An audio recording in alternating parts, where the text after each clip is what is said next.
So one of the big questions I see people have with business is the business model, right? Like, what would be the best business model for me? What would bring in the most money? What would be the most prosperous? What would be scalable, right? Like, these are the questions that we have, and there are so many business models out there, which if you are starting a business or like in the beginning phase, it's very hard to see what will actually work for you.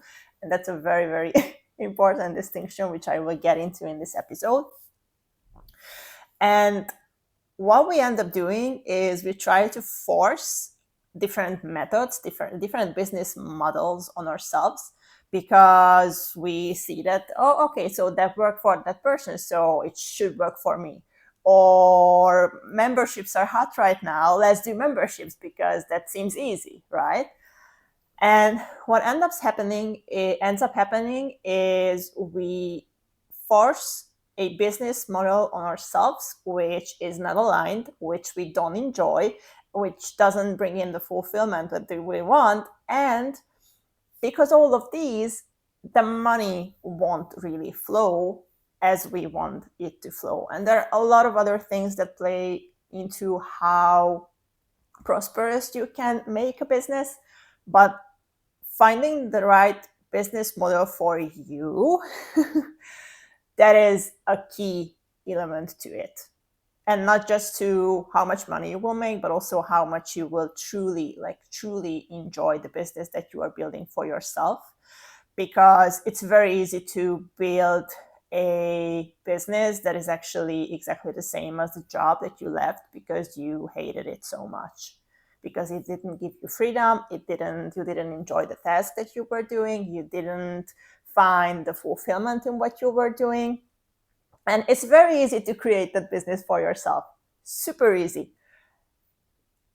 What I will tell you in this episode will help you. It's a big chunk. It's help you to avoid that mistake and help you build a business that is not just prosperous, but also super fun to do.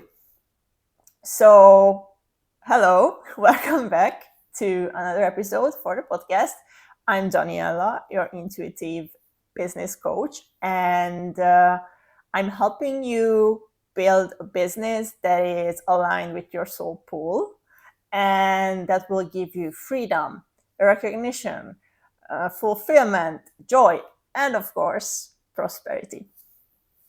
So, let's see what is the business model that will actually work for you. And just like right off the bat, how that business model works. So a good business model has to be designed around you. So the business that you will truly enjoy doing and the business that will be scalable in the best way possible will be the business model that is designed around you. It is designed around your unique emotional blueprint, your unique mental blueprint, your energetics, super important, and also like physically what you can and love to do, right? And a lot of the times, and I want to say most of the times, people don't even consider these. Like, the only sole focus of when they are starting a business is, okay, how will I make money? And of course, I get that, that's important. But when you forget these, you, like I said, you will build a business that you hate. And when you hate something, you don't do it, right?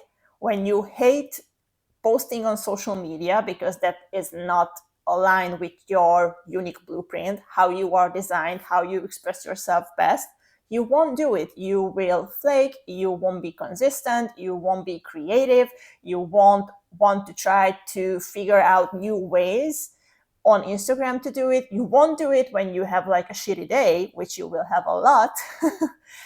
And when you flip the script and start to build your business, and especially your business model, basically everything around yourself, like what you love to do, what you enjoy to do, how you are the most creative, everything will shift because you will enjoy doing what you do and you will want to do more of it. You basically won't get enough of creating the content or being online or connecting with your clients, like connecting with your audience. Like that is the difference. That is the energetic difference that you get when you build your business around yourself. Because what makes a good business model? So of course, a business model has to make you money.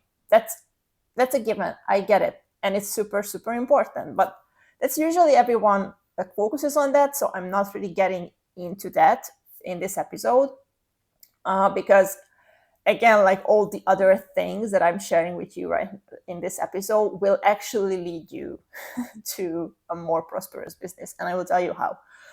But a good business model should give you joy, meaning that you should enjoy what you are doing. So how you are making money, you should enjoy that. Because when you are forcing yourself to create in a way that is not enjoyable, like I said, you won't do it. The first chance you get, the first time things will get hard, the first time you face a challenge, your ego will be like, okay, I just don't want to do it. It's too hard. It's too frustrating. I don't enjoy it a bit. Why would I do it? And kind of saying like your ego is kind of right in this situation. So you have to enjoy doing it. It has to charge you, meaning that it needs to give you more energy in a way that you are putting in. Because if it's only depleting you over and over and over and over again, you at some point you will burn out. That is a very, very easy road to creating a business that will burn you out over and over and over and over again. So finding a business model and everything that it is that is giving you energy rather than depleting you is a must. It should fulfill you. That is also very important. Like your business model, again, how you are making money should fulfill you, meaning you should feel like you are providing value. You should feel like what you create is valuable.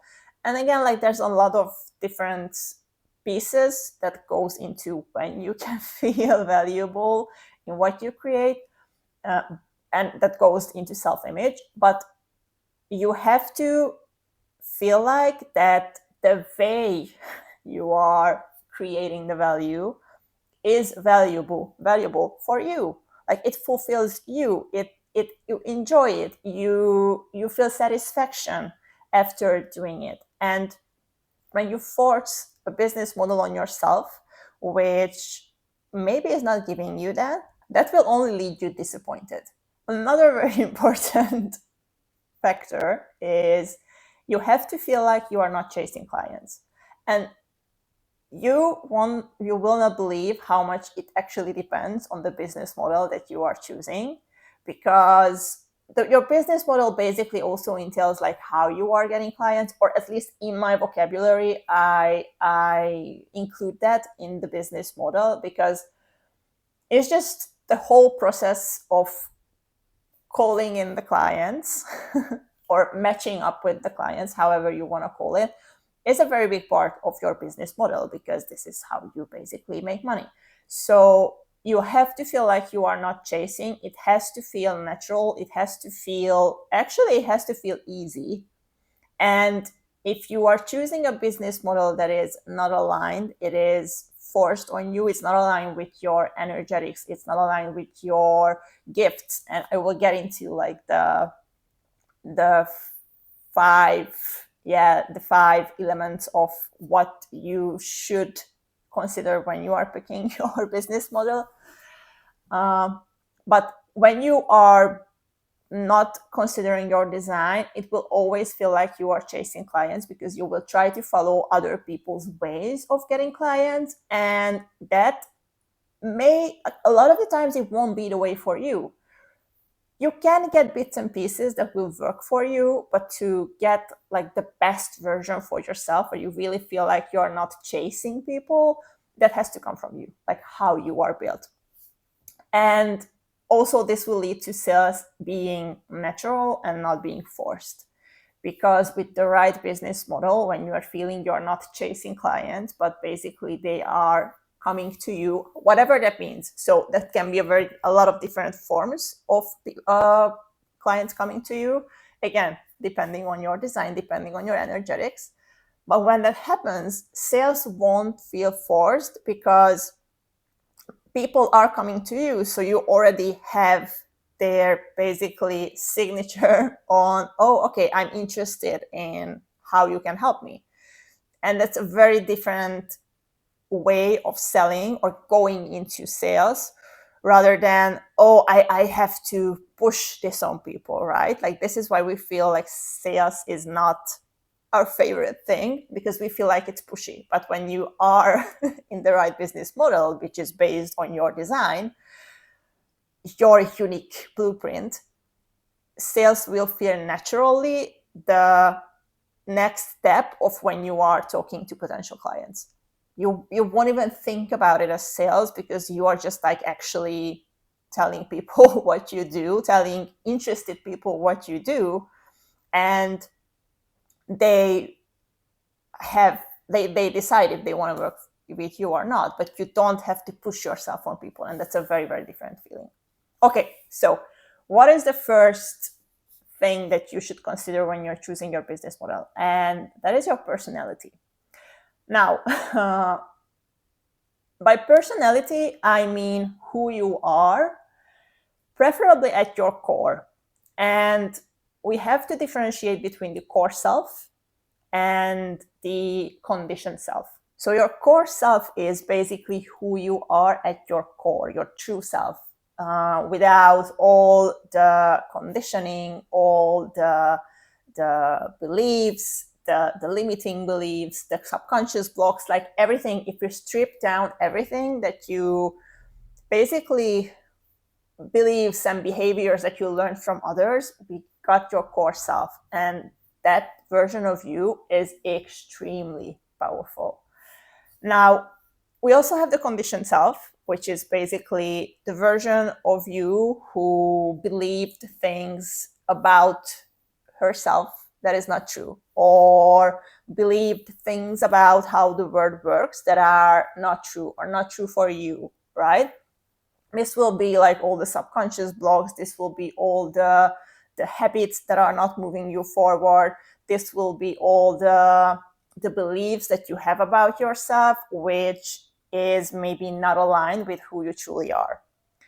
And when I talk about like using your personality to build a business, I'm kind of talking about the core version, or as much the core version as you can be your core version at this point in your life.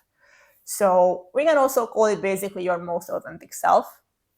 But I really like the core self term because it just shows you like this beautiful image of you are like this core light inside of you, which if you can like strip away all the things that is not serving you anymore, you'll get to there.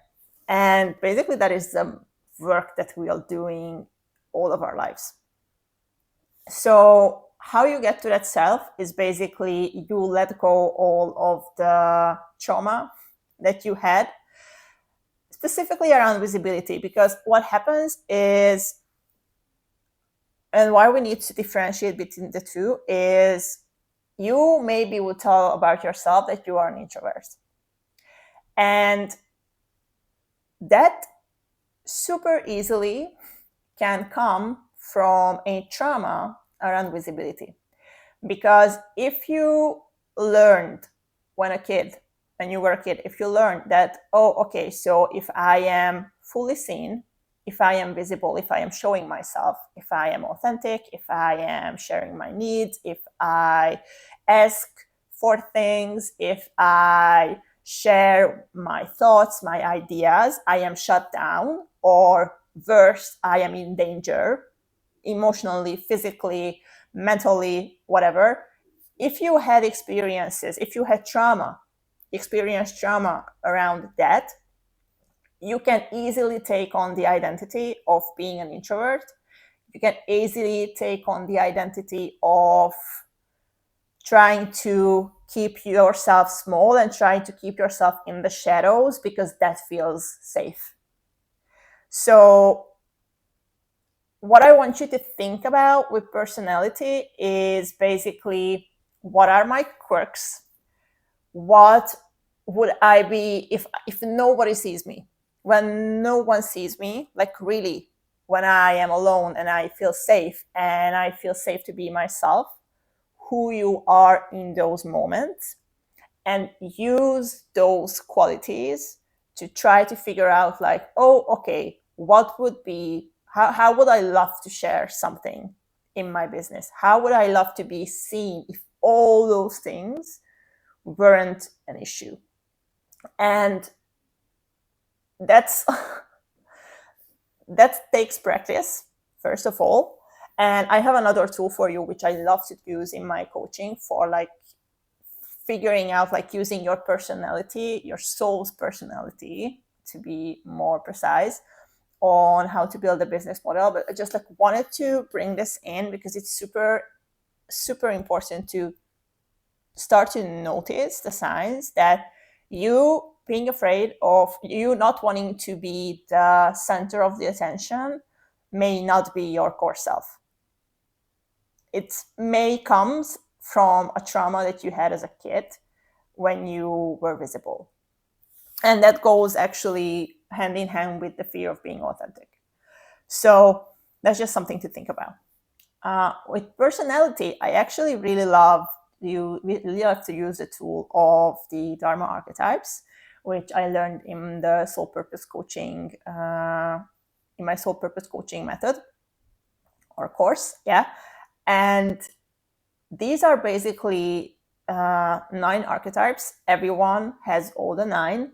And these archetypes are your soul's unique blueprint, how you are here to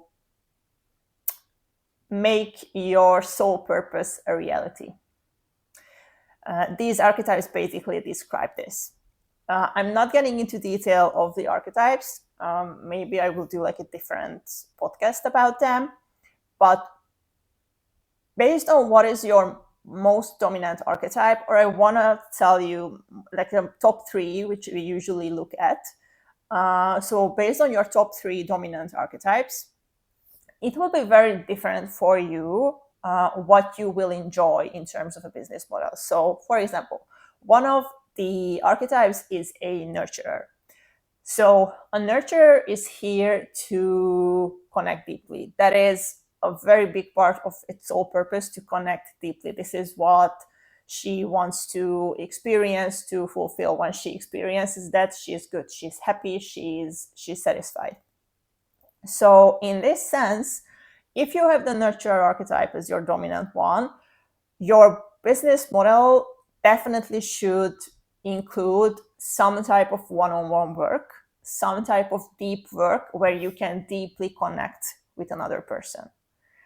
If you don't have that, if you are a nurturer, and if you don't have that in your business because you are going for a membership, for example, you won't really feel fulfilled. You won't really like the membership. I'm not saying you won't like it at all. I'm saying that it won't fulfill you truly, and you won't really want to do it for a very, very, very long term, because you will miss a very important piece that would make your soul feel fulfilled.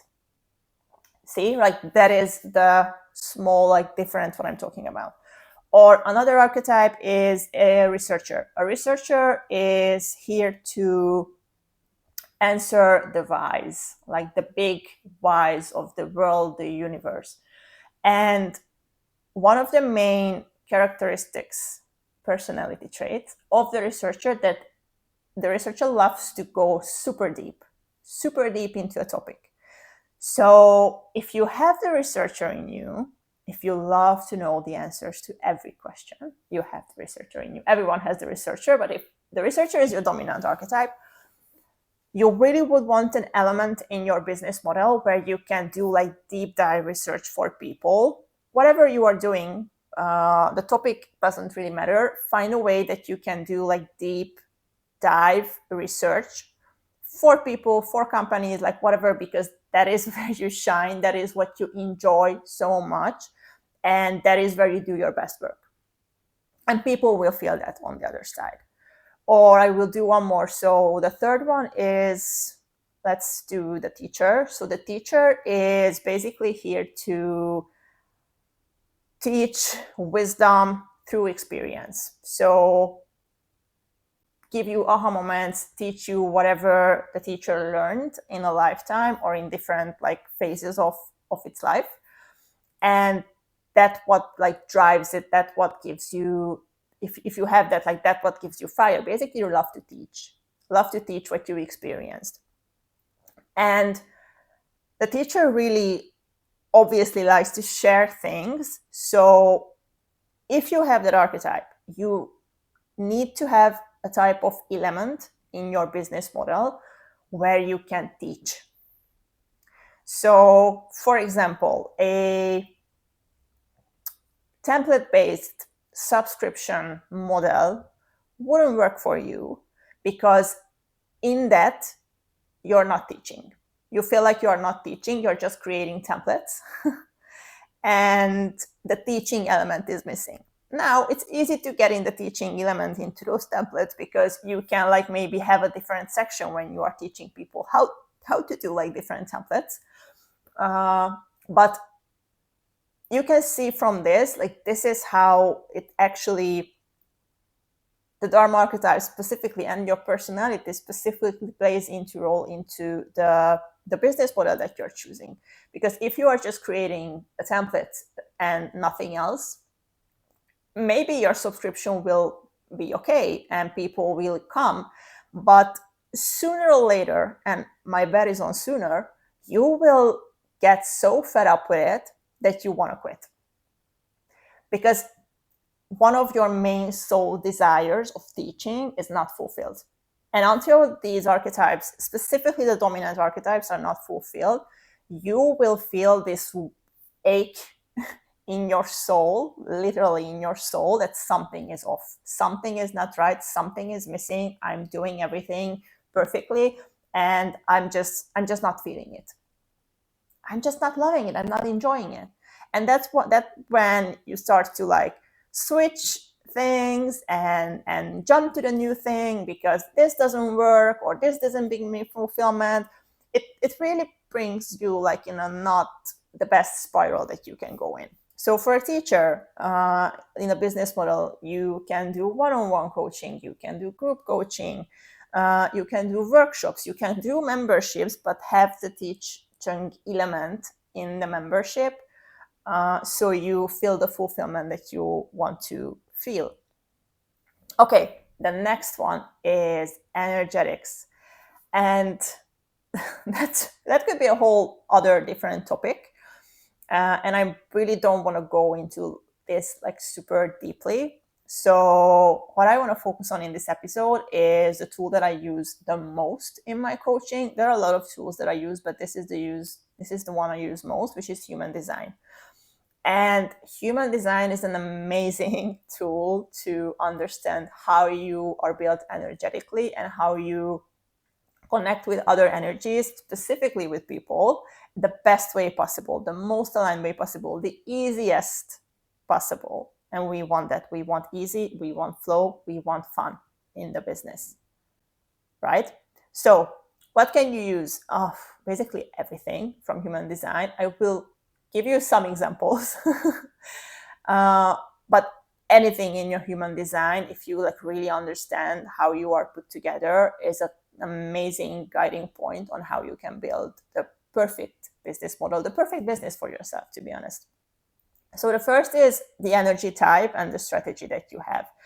And every energy type works differently and responds to energy differently. And when you understand how your energy responds to others' energies and how you can basically be more in your energetic flow, you will literally become magnetic. So, for example, I'm a projector. which means that I need to be invited to work with people. Again, I'm explaining this like very simply. Let's put it that way. So for me, direct marketing doesn't work. It feels icky. It feels weird. I am just like, I'm not, I am able to reach out to people directly. Like I could be doing that, but it just repels me like from my core. And what works for me though is actually creating content, showing myself fully, being visible online. A big part of waiting for the invitation is being visible, because you cannot get invited to a party if people don't know you go to the school, right? So you need to be visible. You need to be okay with being visible. So actually, if you're a projector and you have trauma around being visible, that is something that is blocking you from building the type of business that will bring you the money, bring you the clients, and bring this all with ease. Because for a projector, it's baked in our design that we need to be visible. So that's one thing. For example, for generators, it's an amazing way to use your response, right? Like I love to use that in how you create content, because you will be much better in, like, for example, when you want to podcast for a generator, it's much more natural to create or ask guests into the podcast, because then you can respond, you can have a conversation. You will be so much more magnetic in your podcast when you have a guest. Or you don't even have to have a guest, you can just ask your audience or ask your friends, anyone. Look for questions online that people ask in your business, connected to your business, connected to your services, and answer those in your podcast. It would come so much more natural for you to do that than force yourself to come up with topics from nowhere. It's just not in your design. But that's, again, like one difference. Okay, the next that you can use is your centers. So you can have defined centers and you can have undefined centers. Your defined centers will be basically your consistent strengths. So the things that you naturally bring to your business. So, for example, I have a defined G center, which means that my brand has a very, very clear identity and a clear direction, because that is fueling my identity, fueling my direction. So I resonate people, or people resonate with me the most when I stand into what I believe in. Like I really stand my ground with that and really share what I believe in. And then people will understand what I stand for, and they will actually resonate with me much, much, much more than if I would just talk about things that I'm not fully believing, right?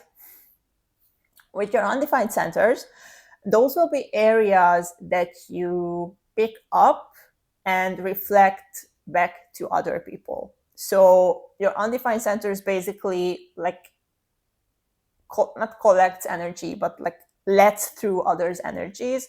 So you will a lot of times feel more into other people with that, or other people's energy with that. Again, example, I have an undefined emotional center, which for me means that I actually feel and very easily can feel into other people's emotions. Like I'm super empathetic. Like I can actually like go into the room and sense what everyone else is feeling without looking at them. And how that translates to the business and how that translates to a business model is actually, for me, like one-on-one coaching and group coaching, like when I can like feel into people, is the perfect way for my design, the perfect business model for my design, because I can use that undefined center and I can use my gift of empathy. And I will talk about like gifts in a minute. to actually fuel my business, right? So see, like, these are the small differences that you can make when you are not trying to force yourself to be other. But you can use everything that you have as a strength in your business. That is a very big difference on how you can operate and how can you scale, or to what level can you scale your business. Okay, the next thing that you could use, and I love to use in the coaching, is the profile. So your profile, your human design profile, will basically show you how you naturally show up and how you create value in your business. So let's say your profile is a 2-4. So in this case, you shine when you combine your natural talents with relationships, meaning that you will get opportunities through your network, but only if you're not hustling. Because using your natural talents is never overdoing things. Or let's say you have the 3-5 profile, which is my profile too, and we learn by doing things, trying things, testing things, failing at them a lot, and then synthesizing a process that we can actually teach. And that is what you can actually really like stand for, that you already tried. Like, energetically, you will be so much more rooted. Subconsciously, you will be so much more rooted into a process that you actually tried and tested for yourself than something that you learn from someone else, because you know all the little details, and that will feel you super secure in what you are providing, what you are giving as a service. So it's super important, even just like in a subconscious way. But if we translate this to the business, like, you have to have a business model, you have to have a type of way of working people when you feel like you can test things for yourself first, because before you are making it public, or when you are making it public, you have to be very deliberate around, okay, so I am launching, for example, a group program, and you launch the program, you deliberately know that you maybe don't want a lot of people to sign up, but just like a few people, so you can test it live, see what works, tweak it, and then you can actually sell the whole process as a proven tested method, because it is, right? So this is how you work really well. And actually, this is how people will resonate with you a lot, because you are a natural problem solver, but because you have the 3 in your chart, the line 3, you will only feel authentic when you try things for yourself. And when you're not feeling authentic with selling something, people will know that. People will feel that, and people won't choose to buy from you. Okay, the last part with human design is your planets and gates. So that is super interesting. And that is like, I just want to emphasize, like, that is super into the details, like very, very layered work of human design. When you want to start with human design to build a business around it, you're super fine with your energy type, strategy, and profiles. Like, if you can just use those 3 to adjust your business model, or you adjust your operations, you will be gold. Like, that is in itself will change your whole trajectory of the business. But when you add in planets and gates, that like will give you super nuanced ways of how you can make the business even more flow, and how it can be opened up to even more prosperity. For example, if we see like the Jupiter gate, which is actually your prosperity code, and that is basically telling you what you need to do that will expand you to wealth if you share that. That can be content, that can be topic, that can be a process that you come up with. For example, my Jupiter is in the 16.6, which means that prosperity comes through for me through enthusiastic mastery and refined expression. What does this mean? Basically, it means that my business model thrives when I teach and speak and coach from a rooted and enthusiastic expertise that I have, and that will uplift others. So again, for me, it's super important that basically everything I teach, I tried in some way or form, because that will actually open me up for more wealth. And that is just one gate that you can check. So when I say that we translate human design into a business model, we basically going from energy to expression to structure to income.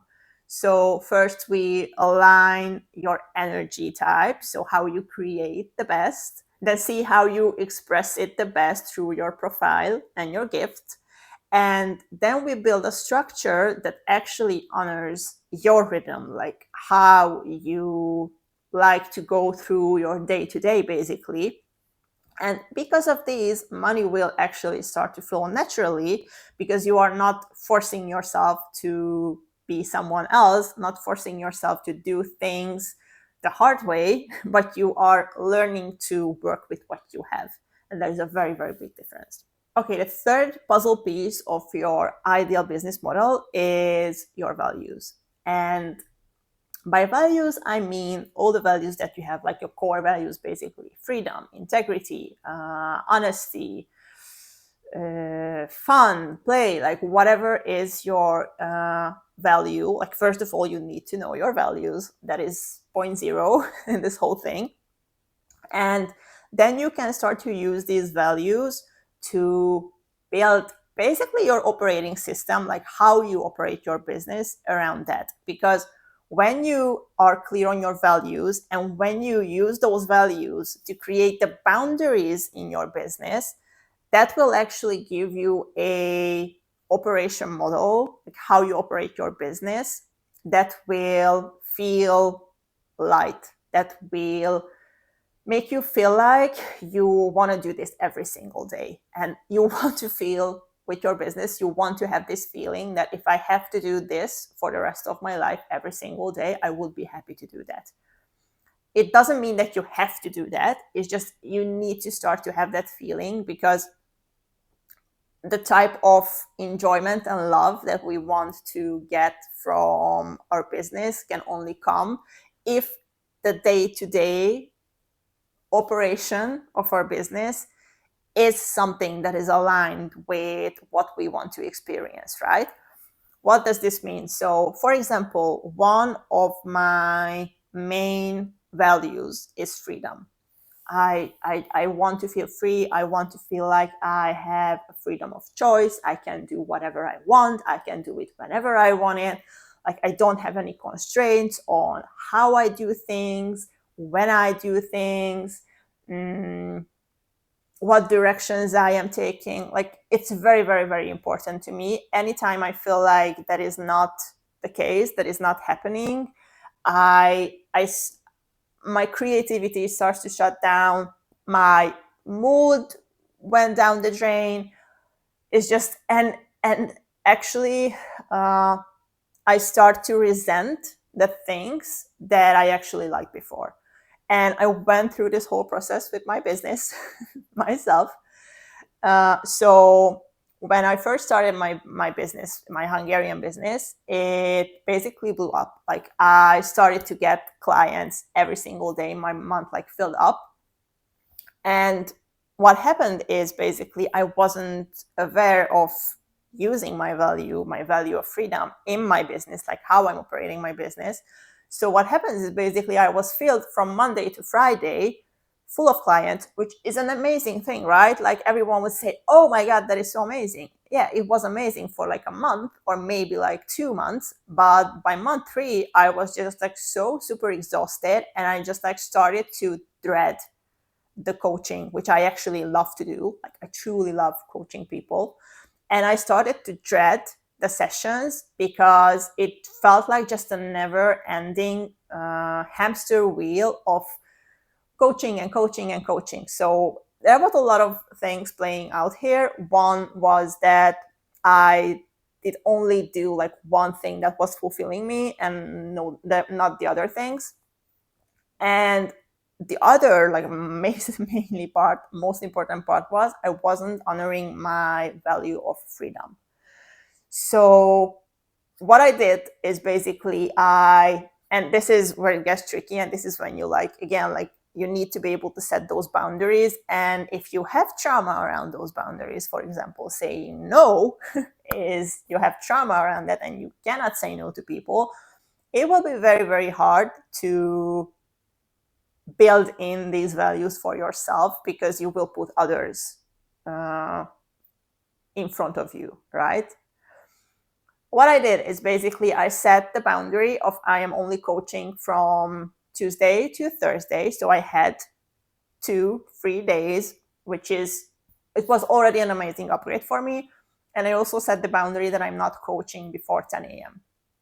So this is what I started with. And then it built up to a whole different thing. Like the more I integrated this value into my business, the more I started to love the business again, because it just felt like, like I finally could breathe again. And if you have the value of freedom, you will know what I talk about. It really felt like it was this weight off my shoulder. And yes, even though my income was dipping at that point, which I was fine with, to be honest, at that point, I felt like, again, like I could breathe, like I could exhale and I can inhale fully. And that actually gave me the chance to be more creative, to come up with a workshop, which was a full house. It gave me the opportunity to create a course, which I did not have the time before. So you see, like when you start to incorporate this, it not just makes your day-to-day much more enjoyable, but it also opens you up to new ways of wealth, of new ways of enjoying the business, incorporating more parts of yourself into the business, which altogether will bring you a lot more fulfillment than you had before. So values are super, super important, and setting boundaries from those values are even more important. And that is a lot of that we work on a lot in the coaching, because again, like I said, if you have trauma around any of these, that's in your subconscious, and it will be super hard for you to prioritize yourself, to say no to people, to trust yourself. Like these are very important parts of a good business. And the fourth pillar of this is your soul gifts, basically. So what are your soul gifts? Everyone has soul gifts, and these are talents or superpowers, but I really love the term soul gifts, which are abilities, capabilities that you have, which you basically culminated for a lot of lifetimes. So maybe like 10 lifetime you were building that and learning that, and now your soul have this innate soul gift which you can evoke, and when you will nurture that soul gift, it will exponentially grow. Think of like a soul gift could be like writing, or a soul gift could be organization. A soul gift could be creating trust with people. Like there's just like a lot of different gifts, hundreds, thousands, and everyone has a lot in itself, that if you start to use, when you own in on those gifts and when you start to use them, first of all, they will evolve like crazy. Like you will be super good, super fast. And those can actually unlock your biggest prosperity potentials because you were meant to use them. Like, your soul gifts are no coincidence, as nothing in this world is a coincidence. You were meant to use those gifts to actually build the business around your soul pool. And when you start to use your soul gift, a lot of things will happen. Like I said, you will actually be very good in those, but you will see so much clearer of what is your soul pool, like what are you here to do, what is your purpose for existing in this lifetime, and also how you can make that a reality. Like, these all come from your soul gifts. And I love to use two tools for this in my coaching. One is the Dharma archetypes, because every archetype has its very unique gift.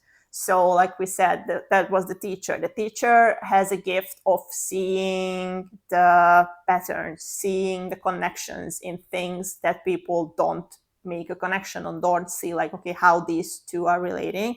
Like, the teacher is amazing in that. So the pattern thinking or pattern vision, however you want to call it, like, that is a soul gift of basically the teacher. For the nurturer is empathy. Usually, like, I did not ever meet a nurturer yet who did not have like a very deep soul gift for empathy. There's also a archetype of the visionary, who is here to lead people into a new way of working. I love that. That's one of my archetypes. And for the visionary, one of its soul gifts would be strategic thinking, or seeing the big picture, like being really able to see like a vision, or expression. Like, that is also a soul gift. So if you have the visionary, you most probably have expression as your gift, which if you start to nurture, it will grow like crazy fast. So that is one thing that I love to use. And these are amazing. Like, they make my clients, like, help my clients click with different gifts that they have so fast. It's just amazing to see. And another thing that I love to use is basically intuition. So I'm a trained intuitive, and with intuition, you can actually look in and see what is people's soul gifts, and actually also check how rooted you are in the soul gift, which will help you see, or help us see. It helps me see in the coachings of how can we best unlock that gift, because the more you are rooted in the gift, the easier for you it will be to use it. So maybe you have a soul gift for writing, right? But you are not rooted in the writing because you have, again, trauma around writing, or trauma around expressing yourself, or you put in a paper when you were at school and you got a, I don't know, like in Hungary, we don't do letters. What is like an F, maybe? Like the first grade, like you failed or whatever. And you took it on yourself. Oh, okay, this must mean I am not a good writer, which is not true because you have the soul gift of writing. So if there's trauma around your soul gift, if there are emotional imbalances around your soul gift, mainly your self-image is damaged around writing, around your soul gift, you won't know that those exist, or you will believe that those are not things for you. I was convinced that I am not good at speaking in front of a camera. I was convinced, like 5 years ago, if anyone would ask me, like, hey, would you start a podcast? I'm like, oh my God, no way. Like, I cannot talk. I was very good with writing, but like talking in front of people, no way. And now it's the most natural thing I am doing. Like, really, I don't even have to think about it. I don't even have like, I have like some notes in front of me, but most of it is just like coming to me. So, and that was because I had a lot of trauma around visibility. I have a lot of trauma around expression. And when I shifted those and cleared those, expression became the most natural thing. And I actually have that one of my soul gifts is expression. So it became the most natural thing that I am doing. And I'm evolving in it like super, super, super fast.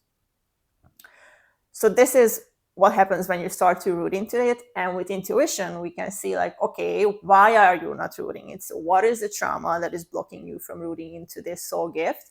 And then we can find the tools, like intuit the tools that will actually help you unlock or root into that gift the fastest way possible. So these are the 4 pillars, and actually the true magic happens. So these separately are just amazing. Like if you can either focus on either one of these and just like incorporate that in your business, that is amazing.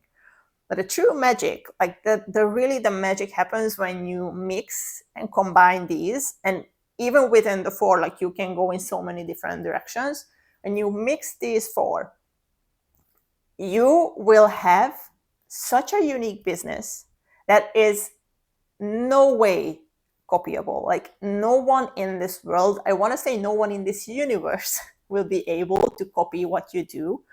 And you will become naturally super unique because we are building the business around you, and there's only one of you. So when you build your business around yourself and build your business on your unique strengths and knowledge and design and energetics and mental capacity and everything, which is huge, by the way, like a mental capacity is so much bigger than you ever believed, that will put you on the map as the most unique business ever. That's just a fact.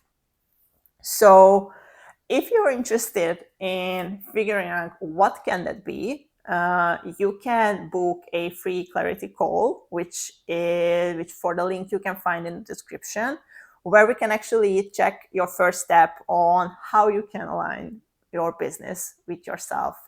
If you have a business idea or if you have a working business, like how we can align that business. First of all, is it even aligned with who you are right now? Like, would that actually fulfill you? And if not, like what can be the first step to really like build the business that is truly fulfilling and prosperous for you? Because I cannot emphasize this enough.